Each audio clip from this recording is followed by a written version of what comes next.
Hello guys, magandang araw sa inyo lahat. Welcome back sa ating YouTube channel. So ngayon guys, meron akong gagawin ngayon na 32 inches na LED TV. Okay, so yan guys. Okay. Okay, so guys, ipa-plug in natin. Alamin natin yung problema nito. So yan, mayroon siyang standby.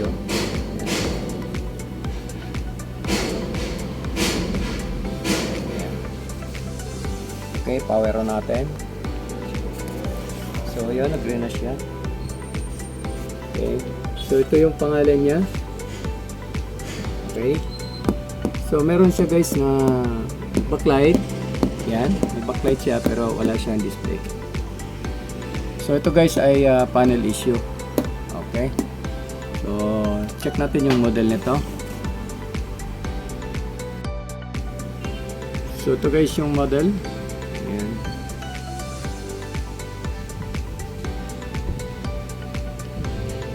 Model KSSTB-32HDA.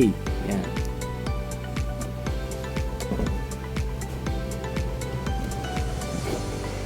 So ito guys ay smart na din ito.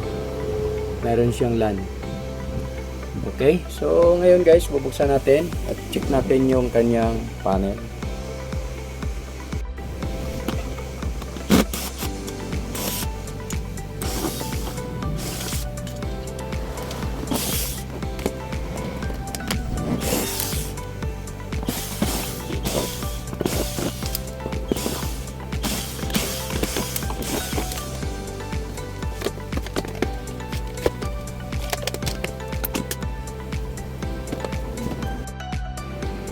Okay, so nabuksan na natin guys yung unit. So ito yung board. Okay.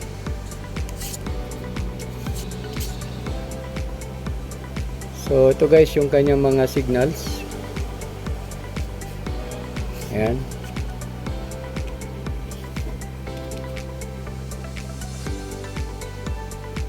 So, check muna natin guys kung kompleto yung DC to DC niya, kung meron siya mga supply.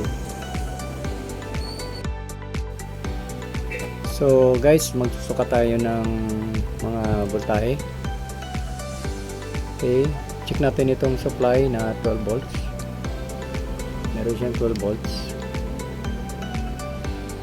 3.3, meron din.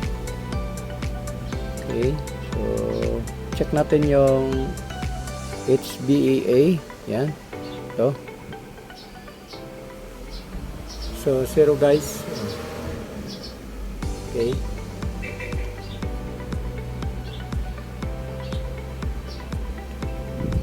Okay, so wala siyang voltage. So abnormal guys yung mga supply. So gagawin natin guys, itong kakat natin itong mga signals na ito. Ito siguro ang dahilan kaya nag-shutdown siya.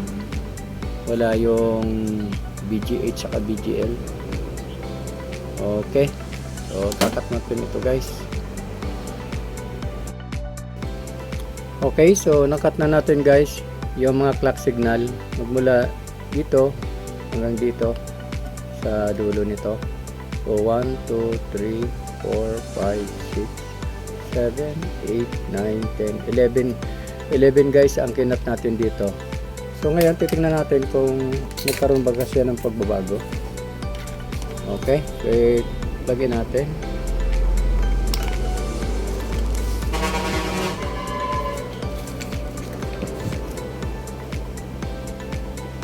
Okay, power on. So yun, may backlight na. Check natin.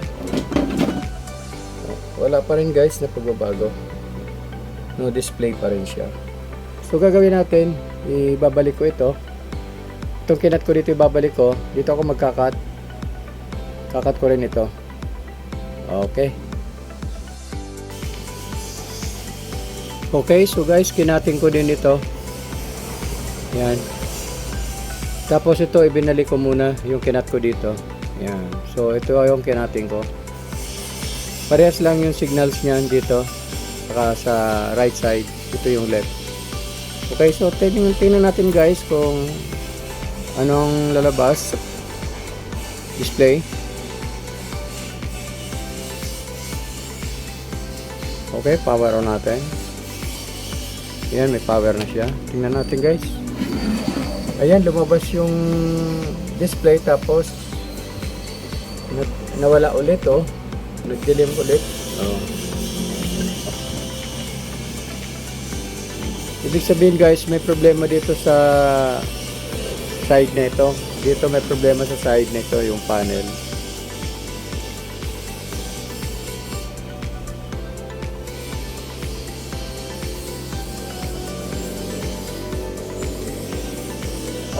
Ayan guys, oh, lumabas oh. Tapos ayan.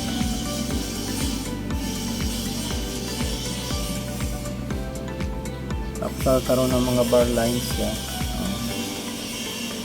Ayan.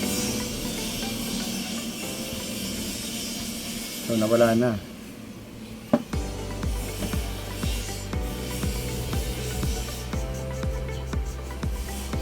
Okay.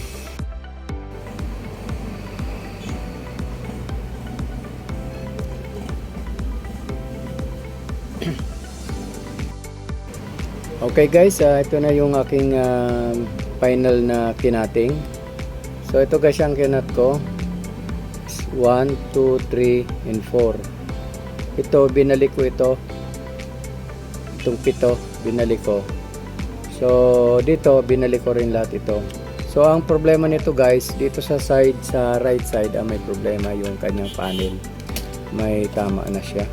Okay, titingnan natin guys. Papakita ko sa inyo kung okay, so titingnan natin guys.